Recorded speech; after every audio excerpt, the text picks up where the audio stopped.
চলে যেতে চায় সে যদি চলে তাকে যেতে দিও। মা হারালেন ভারতের জনপ্রিয় সঙ্গীত শিল্পী মোনালি ঠাকুর।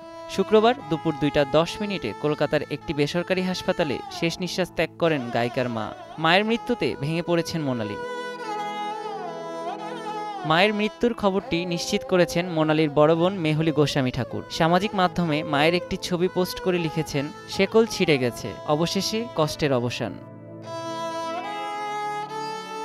বেশ কিছুদিন ধরেই হাসপাতালে ভর্তি ছিলেন মোনালির মা। দুটি কিডনি অকেজো হয়, চলছিল ডায়ালাইসিস। ফুসফুসে কার্বন ডাই অক্সাইড জমার পাশাপাশি মাল্টি অর্গান ফেইলিওর হওয়ায় ক্রিটিক্যাল কন্ডিশন তৈরি হয়। উচ্চ রক্তচাপের সঙ্গে 102 ডিগ্রি জ্বরও ছিল তার। রাখা হয়েছিল লাইফ সাপোর্টে। তবে চিকিৎসকদের সব চেষ্টাকে বৃথা করে পরপারে পাড়ি জমালেন তিনি।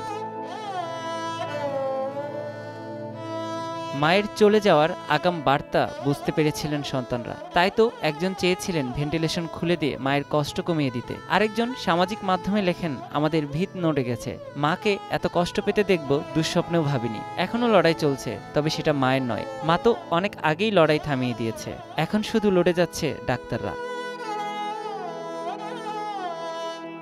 4 বছর আগে করোনাকালীন সময়ে বাবা খ্যাতিমান গায়ক ও অভিনেতা শক্তি ঠাকুরকে হারান। এবার চলে গেলেন মা। অভিভাবকহীন হয়ে পড়ায় বাকরুদ্ধ দুই বোন মেহুলি ও মোনালি।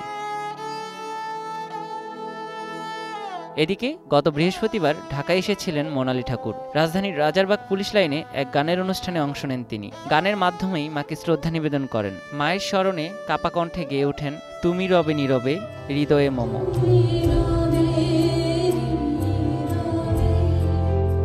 অনুষ্ঠান শেষে শুক্রবার সকালের ফ্লাইটে কলকাতায় ফিরে শেষ মুহূর্তগুলো মায়ের পাশেই ছিলেন এই গায়িকা।